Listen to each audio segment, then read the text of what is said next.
Bismillahirrahmanirrahim. Elhamdülillah. Esselatu vesselamu ala Resulillah. Berat kelime itibariyle cezadan, sıkıntıdan kurtulma, beri olma, temizlenme manasındadır. İstilahi olarak da Peygamberimiz sallallahu aleyhi ve sellemin hadislerinden öğrendiğimiz kadarıyla 3 aylar gibi mübarek zaman diliminde en son Ramazan ayını müjdeleyen Şaban ayının 15. gecesine biz Berat gecesi diyoruz. Berat gecesinin mübarekliği, kıymeti hususunda Efendimiz Aleyhisselatü Vesselam gündüzünü oruçlu, gecesinin de ibadetli geçirmemizi tavsiye buyuruyorlar. Ve o gece sabaha kadar Rabbimizin yok mudur benden şunu isteyen, yok mudur benden sağlık isteyen, yok mudur benden affımı, yok mudur benden rahmetimi isteyen diye böyle bir manevi nida içerisinde olacağını bize buyuruyor. Ve bu geceyi ihya edince de inşallah günahlarımıza kefaret, hayatımıza bir ayar verme, bir yön verme olabileceğini bize müjdeliyor. Bu aynı zamanda da Ramazan ayına hazırlık oluyor. Malumunuz bu 3 aylar içerisinde biz hep Efendimiz Aleyhisselam'ın tavsiyeleri doğrultusunda ibadetlerimizi daha böyle artırmaya çalıştık.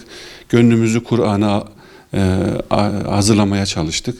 Bedenimizi oruç tutmaya hazırladık. Bir Kur'an ayı geliyor. Bir kurtuluş ayı geliyor.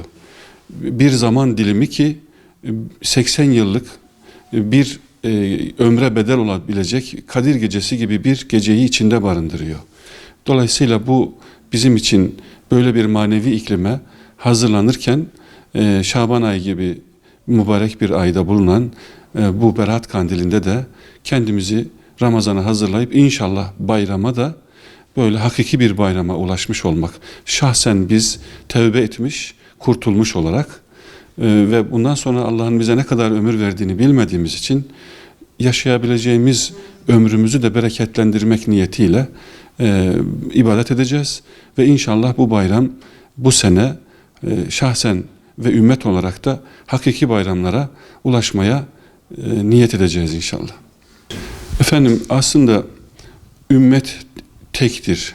Biz ümmeti Muhammed olarak innemel mu'minune ihvetun ayet-i kerimede Hucurat suresinde müminler ancak kardeştirler.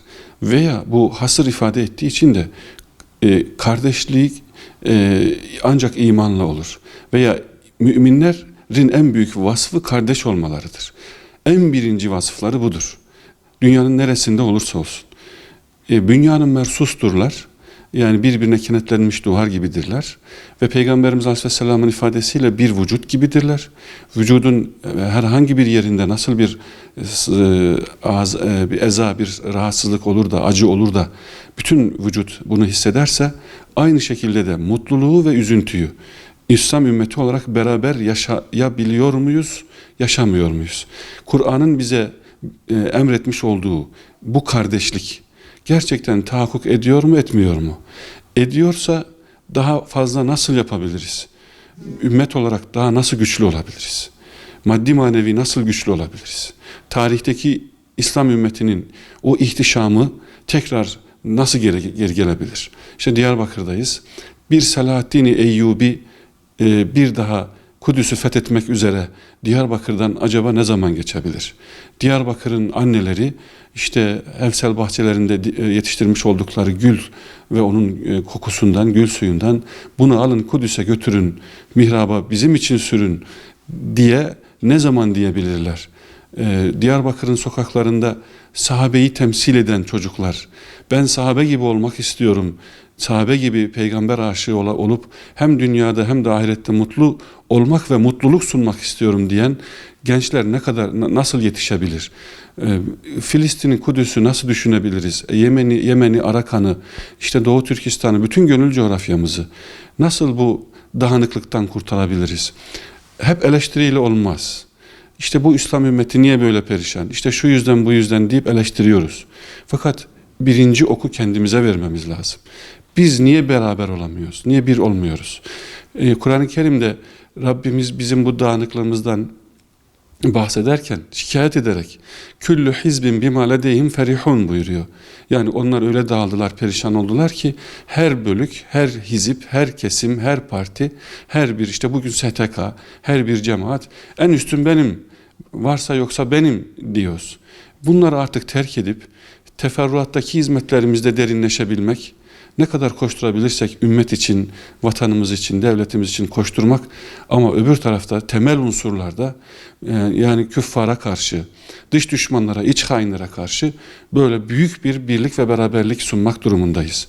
İbadetler bize bunu veriyorsa, mübarek geceler, kandil geceleri, Ramazan ayı, Kur'an ayı bize bunu veriyorsa biz gerçekten istifade ediyoruz demektir. Demek ki biz Ramazan'ı, Kur'an'ı çok iyi idrak edemedik ki son asırlardır. Bize Allah bu birliği vermiyor. Tarihteki o ihtişamı, kardeşliği, dayanışmayı vermiyor. Biz tesbih, gece gece, Kur'an'daki ayet, kelime kelime, işte biz hakiki tevhidi hem gönülde hem de gönüllerdeki tevhidi arıyoruz.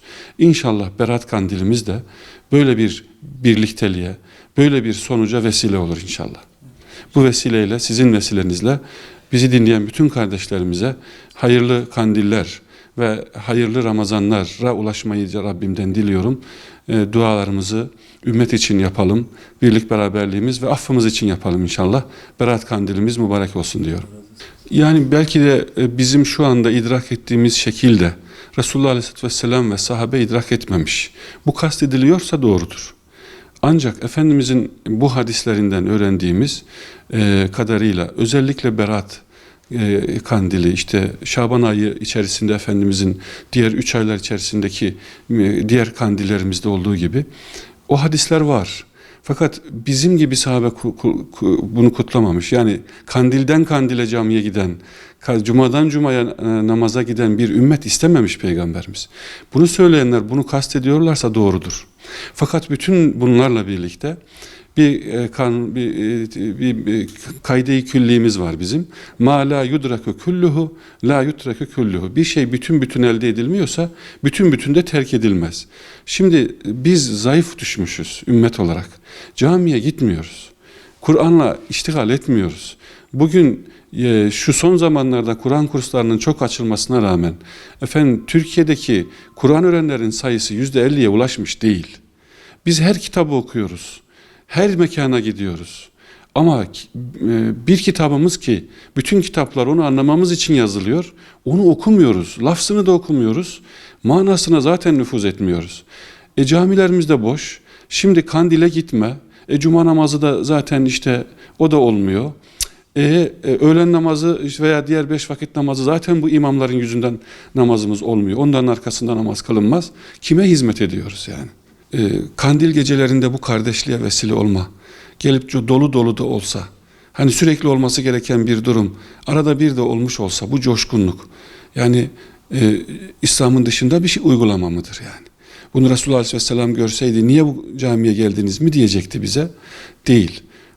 İnşallah biz kandil gecelerimizi her gecemiz de kandil gecesi gibi olsun diye işliyoruz inşallah.